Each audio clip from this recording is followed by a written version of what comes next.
Au nom de l'Éternel Dieu, le prédicateur de cet après-midi va nous prêcher dans le livre de Agé. Agé, chapitre 1er, 17 au 14e verset. Ceux qui ont le livre de Torah, page 828. J'espère que nous avons tous trouvé. Et nous allons lire Agé, chapitre 1er, 17 au 14e verset. Ainsi parle l'Éternel Sébaoth. Appliquez votre attention à votre manière d'agir. Montez sur la montagne, rapportez-en du bois et bâtissez les temples. Je y prendrai plaisir et je m'en trouverai honoré, dit le Seigneur. Vous comptiez sur une moisson abondante et elle s'est réduite à peu de choses. Quand vous l'avez rentré dans votre maison, j'ai soufflé dessus. Pourquoi cela, dit l'Éternel Sébaoth? C'est à cause de ma maison qui est en ruine, tandis que vous courez tous dans votre maison à vous. C'est pourquoi les cieux ont retenu l'air rosé à votre dépens, et la terre a refusé ses produits. J'ai appelé la sécheresse sur le champ et sur les montagnes, sur les froment, les mous et l'huile, sur tout ce qui fait pousser les sols, de même sur les hommes et les bêtes, sur tous les produits du travail de vos mains. Zorobabel, fils de Chaltiel, Josué, fils de Josadak, les grands prêtres et tous les restes du peuple écoutèrent la voix de l'Éternel, leur Dieu et les paroles du prophète Agé, dont l'avait chargé l'Éternel leur Dieu et le peuple témoignant sa vénération au Seigneur. Ô Agé, envoyé de l'Éternel, en vertu de sa mission divine, parlant au peuple en ces termes. Je serai avec vous, dit l'Éternel. Et l'Éternel excita le zèle de Zorobabel, fils de Chaltiel, gouverneur de Judée, les ailes de Josué, fils de Josadak, le grand prêtre, et les ailes de tous les restes du peuple. Ils virent et se mit à l'œuvre de la maison de l'Éternel Sébaoth, leur Dieu.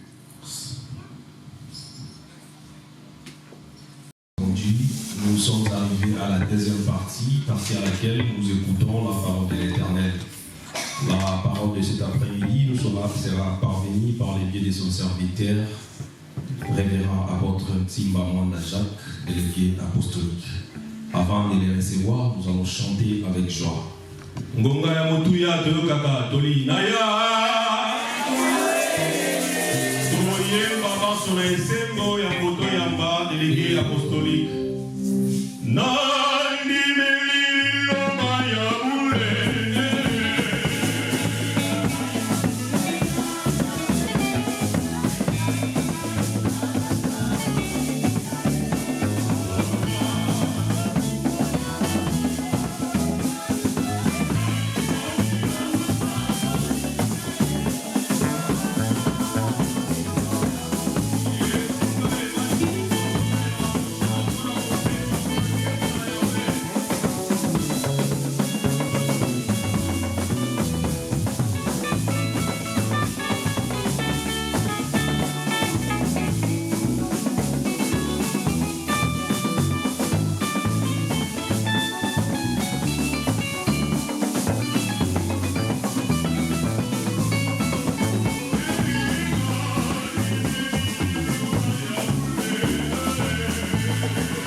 Au nom de l'Éternel Dieu Père,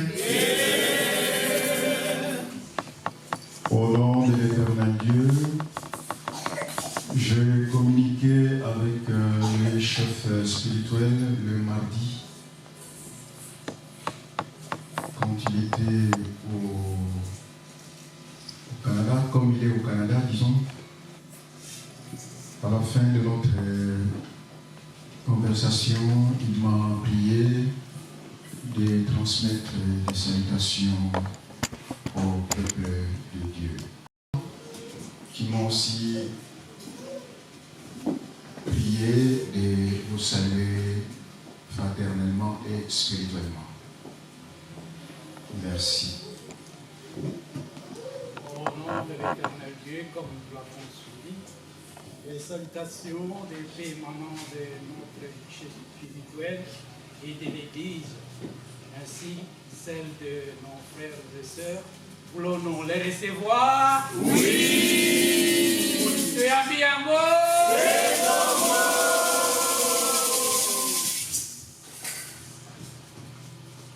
Au nom de l'Éternel Dieu, nous avons suivi la lecture des Écritures. Nous allons prier pour demander l'assistance de notre Dieu dans la méditation.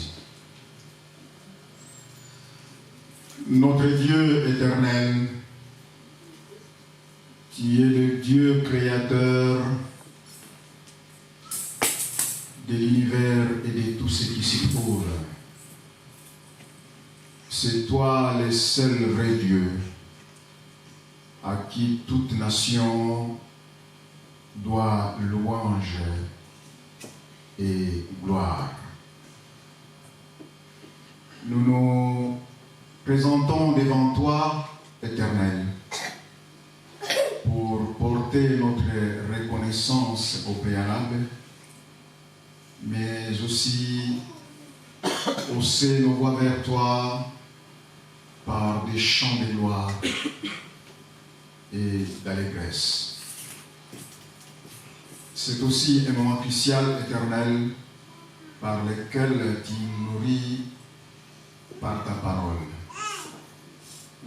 Oui, tu connais les fonds de nos cœurs, tu connais nos défaillances. Daigne par ta pitié nous combler de ton esprit et du discernement qu'il faut pour saisir ce que tu veux nous donner. À ton serviteur, ô Éternel, qu'il ne soit que l'outil par lequel tu vas transmettre ta parole à ton peuple. Sois avec lui et que tout ce qui sortira de sa bouche soit doté de ton pouvoir et qu'il soit salutaire. Par ton saint nom, notre Dieu éternel, et nous te le demandons. Qu'il en soit ainsi. Alléluia. Viens, Seigneur éternel, par ton saint nom. Au nom de l'éternel Dieu, nous n'allons pas épiloguer longuement. Je pense que nous avons suivi l'histoire. Il s'agit d'un constat que l'éternel Dieu avait fait au sujet de son peuple. Et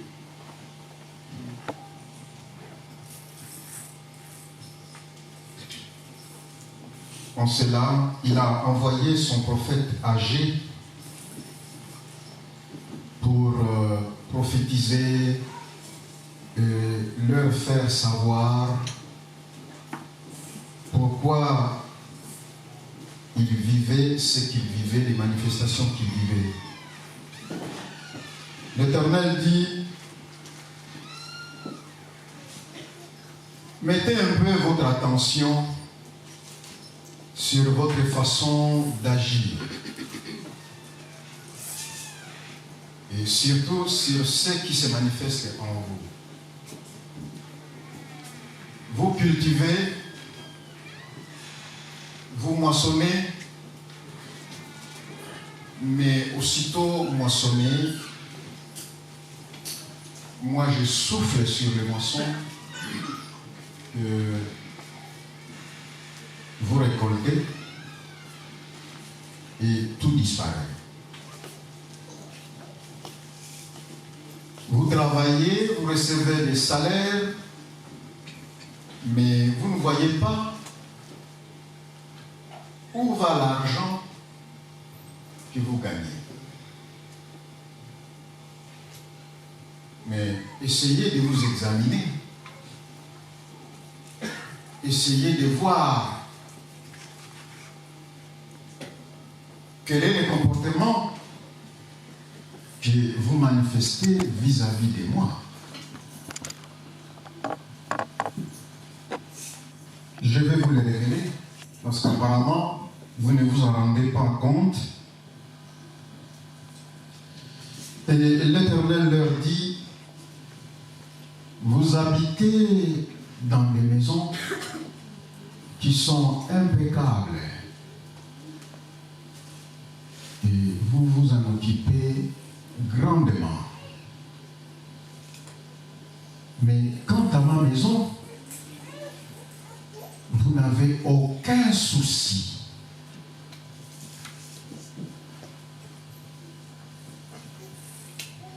Vous habitez des belles maisons.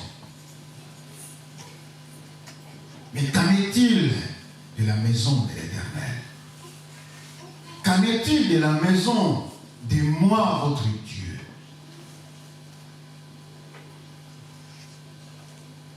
Elle est délabrée. Alors, je suis indigné pour ça. Et je suis en courroux pour ça. C'est pourquoi j'agis de cette façon en vous.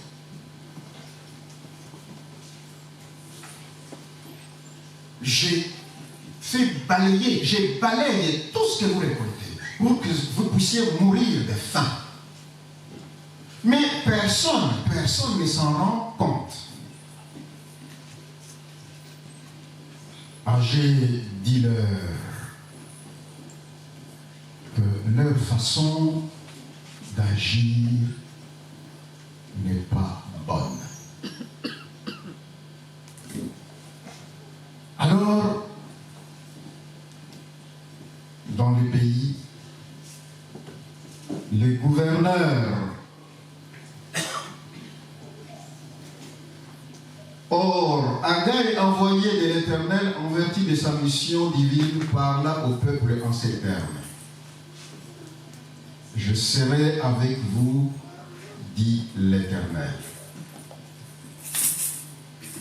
Et l'Éternel excita les ailes de Zorobabel.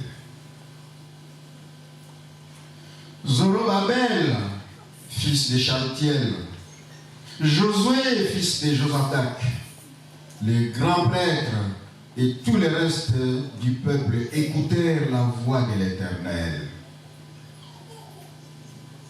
leur Dieu, et les paroles que les prophètes âgés prononçaient.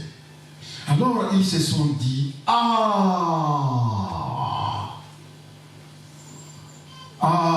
nous sommes écartés de la volonté de l'Éternel.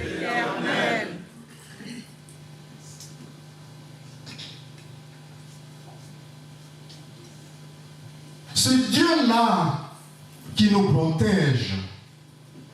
C'est Dieu-là qui nous donne à manger. C'est Dieu-là qui nous donne la vie. Nous n'avons aucun souci de sa maison.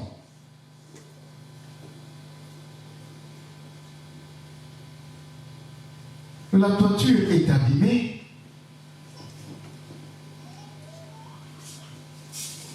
Les murs sont devenus délabré. Mais personne ne s'en rend compte. Et voilà la conséquence. Nous perdons la bénédiction de l'Éternel.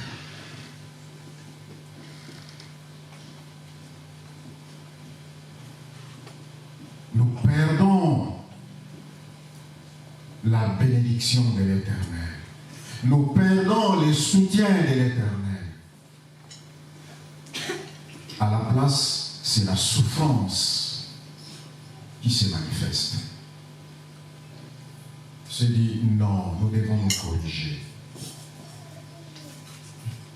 Zorobabel et Josué furent saisis des ailes et se sont dit non, agissons.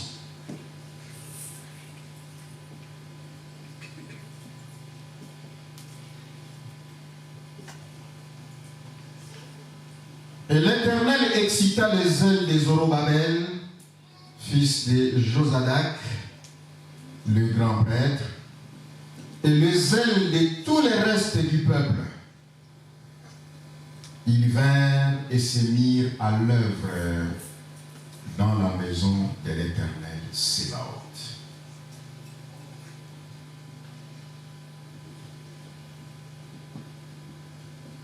Ils se sont dit non.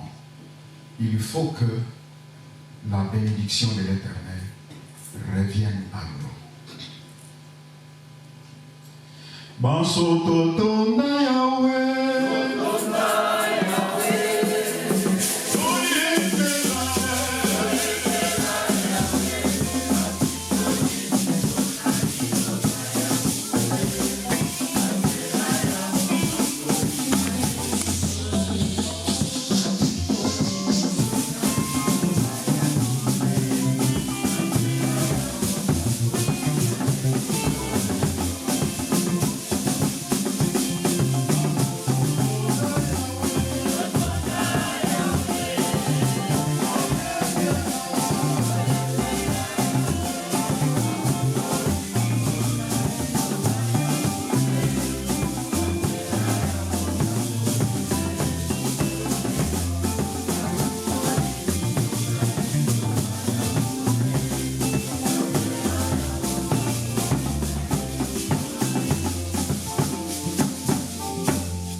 À la suite de cette prophétie, le peuple s'est réveillé. Et ils se sont mis à travailler, à travailler, à travailler, à travailler. Ce qui a plu à l'Éternel. Et si nous continuons la lecture jusqu'au bout, nous verrons comment ce peuple a bénéficié encore et encore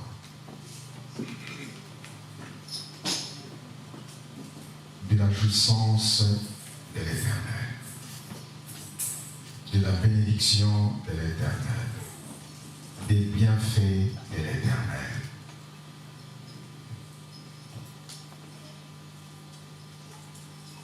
Qu'en est-il pour nous?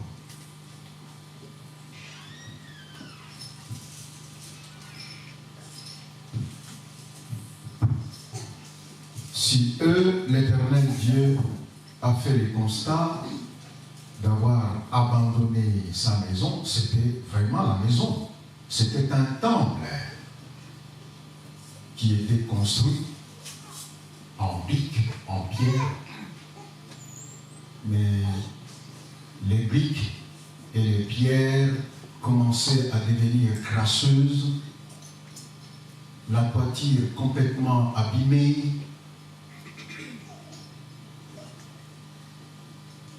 Et l'Éternel s'en est plaint. Alors, ce qui risque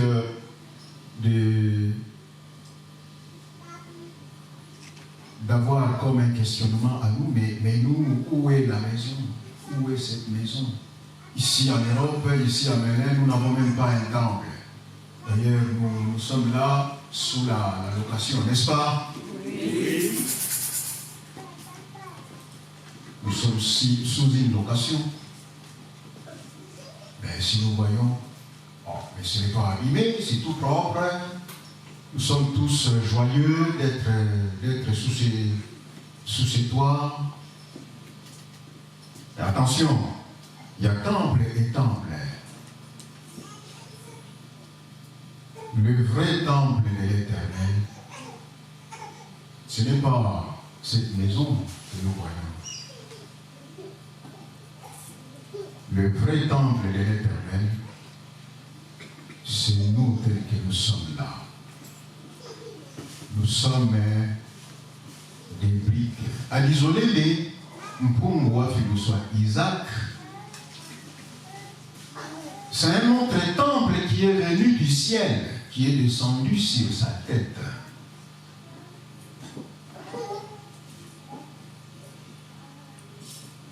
Si nous lisons les apparitions, nous connaissons ces temples-là, qui étaient symbolisés sous forme d'un objet métallique et qui est descendu là où vous et moi étions à la tour. Et c'est ça, les temples, le vrai temple de l'Éternel. Tel que nous sommes là. Moi, je suis une brique, une pierre de ce temple. Tout comme vous, chacun de nous, nous sommes tous. Nous constituons les temples de l'Éternel. Le vrai temple de l'Éternel. Le temple dans lequel l'Éternel Dieu descend et se réjouit. L'Éternel Dieu descend, se fait plaisir. C'est l'Église de l'Éternel. Cette Église que nous devons faire vivre. Cette Église qui doit manifester l'honneur de l'Éternel. Cette Église qui doit resplendir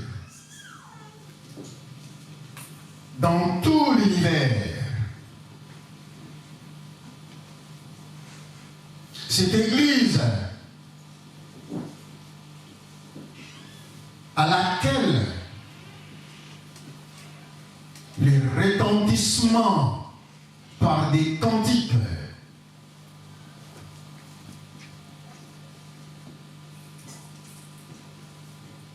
doit faire honneur à l'Éternel.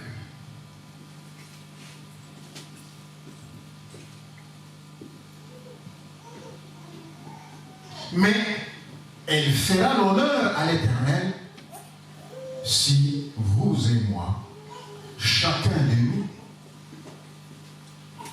sommes conscients de sa vie, sommes conscients de son progrès.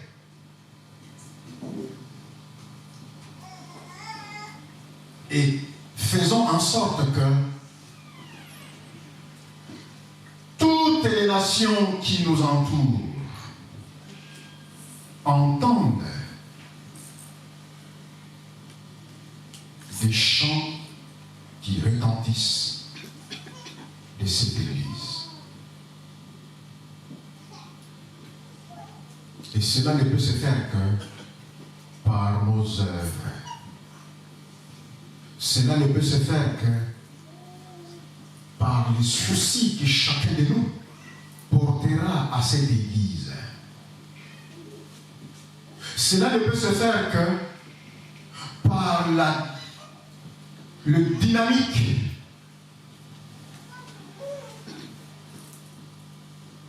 que nous manifesterons pour que cette Église rayonne.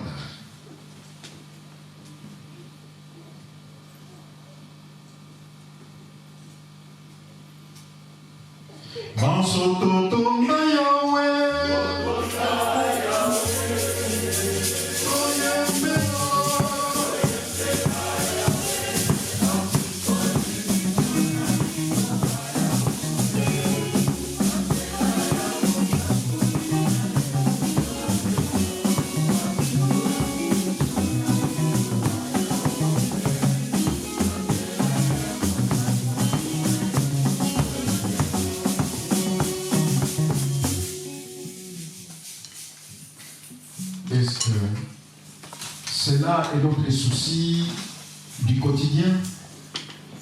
Est-ce que cela est notre souci au quotidien? Je ne sais pas. Moi, je ne peux savoir que pour moi-même. Je ne peux pas savoir pour vous. Parce que cela émane de la connaissance de chacun. Cela émane de la volonté de chacun. Et surtout de sa propre compréhension. Pourquoi il est dans cette église? Pourquoi je suis dans cette église? Pourquoi l'Éternel Dieu? J'étais dans la boue, j'étais dans la forêt. Je n'avais pas la connaissance du vrai Dieu. Mais ce Dieu éternel, créateur de l'univers et de tout être, m'a jeté son dévolu pour que je sois le tien, pour que je constitue une brique, pour que je sois un élément de sa maison.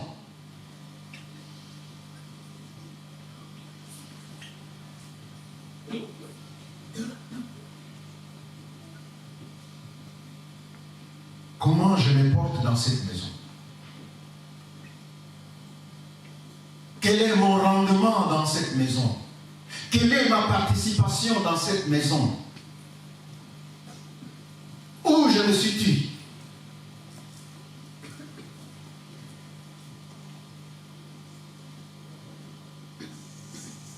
Mais si je ne me positionne pas correctement vis-à-vis de sa volonté, je risque de subir la conséquence qu'a subi ce peuple. Je travaille, mais je ne vois pas où va mon argent. Je récolte, mais je ne vois pas où va ma récolte. Parce que l'Éternel Dieu souffle dessus. Parce que l'Éternel Dieu fait évaporer tout. Alors je me mettrai à me poser la question. Ah, mais je ne bénéficie même pas de ce que... Mais je ne profite même pas de ce que je bénéficie. Mais qu'est-ce qui se passe? Oui, mais qu'est-ce qui se passe? Et voilà, par Agé, l'Éternel Dieu a donné sa sagesse. Mais moi, Agé, je ne le connais pas. Celui qui me prêche, c'est le prophète isolé. Celui qui me parle aussi en ces moments. C'est lui qui vous parle. C'est lui qui te parle. Tutoyons-nous. C'est lui qui te parle. Et il est là. Il te parle, le prophète isolé. Attention. Attention, peuple de Dieu.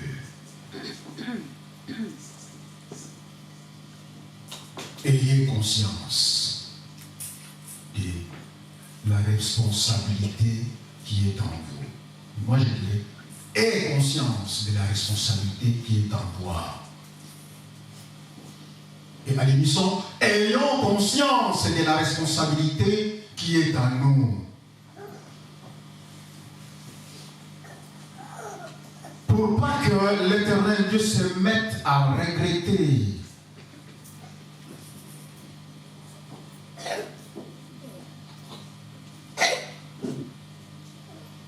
L'objet de notre présence d'aujourd'hui, nous avons tous reçu l'invitation de la paroisse de Ménin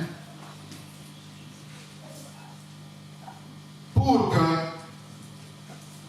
cette paroisse rayonne, pour que la maison de l'Éternel Dieu vive. Est-ce que avons-nous analysé, avons-nous étudié l'objet de cette invitation? Et oui, si nous avons analysé, nous avons étudié. Qu'est-ce que nous avons pris comme décision? Qu'est-ce que nous avons pris comme objectif? Au moment venu, je répondrai moi, pour moi, mais ce n'est pas les responsables des Ménin qui sont l'objet de cette invitation, mais c'est lui-même l'Éternel. Parce que si l'Éternel ne donne pas l'inspiration, si l'Éternel Dieu ne se manifeste pas, rien ne se fera. Donc, si nous sommes là, nous sommes invités par lui-même, l'Éternel, pour garantir une vie durable à son Église. Alors, est-ce qu'en sommes-nous conscients? Ou bien nous venons seulement comme ça parce que, oui, je été invité. Ah, attention, ne subissons pas les conséquences de l'Éternel. Tobangan kanda naya. Ayons peur des conséquences de l'Éternel. Moi, il m'est arrivé une fois, j'avais mis 50 € seulement dans ma poche. Et dans cette même poche, j'avais mis des mouchoirs. Et en marchant, je devais me moucher. J'ai tiré le mouchoir dans ma poche. Or, en tirant le mouchoir dans ma poche, le petit 50 € que j'avais mis aussi s'est envolé. Alors, arrivé à l'endroit où je devais faire mon achat, j'avais dit, j'ai mis un 50 € dans ma poche. Oh, je regarde dans la poche, il n'y a plus rien. Je dis, qu'est-ce qui se passe? Les 50 € s'est envolé. Ah! Je commençais à regretter, mais j'avais du mal au cœur. J'ai dit, oh, mes 50 €. Non, il s'est envolé. Je ne pouvais plus rien faire. Il est parti. Mais je dis un petit 50 €. Et si l'Éternel Dieu se met à faire souffler sur ton salaire entier, ça fait du plaisir. N'est-ce pas? Non. Ça ne fait pas du plaisir? Non.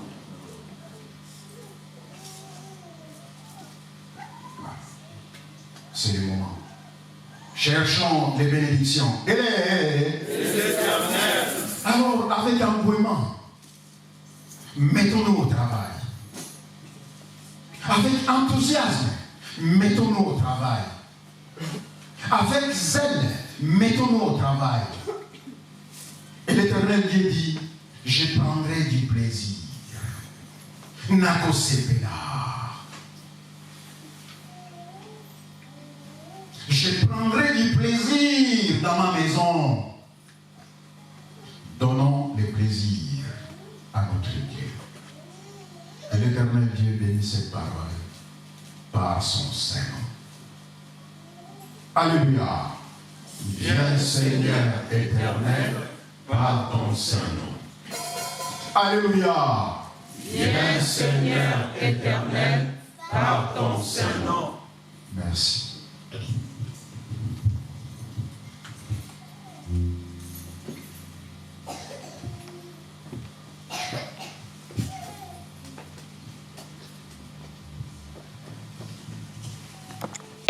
Thank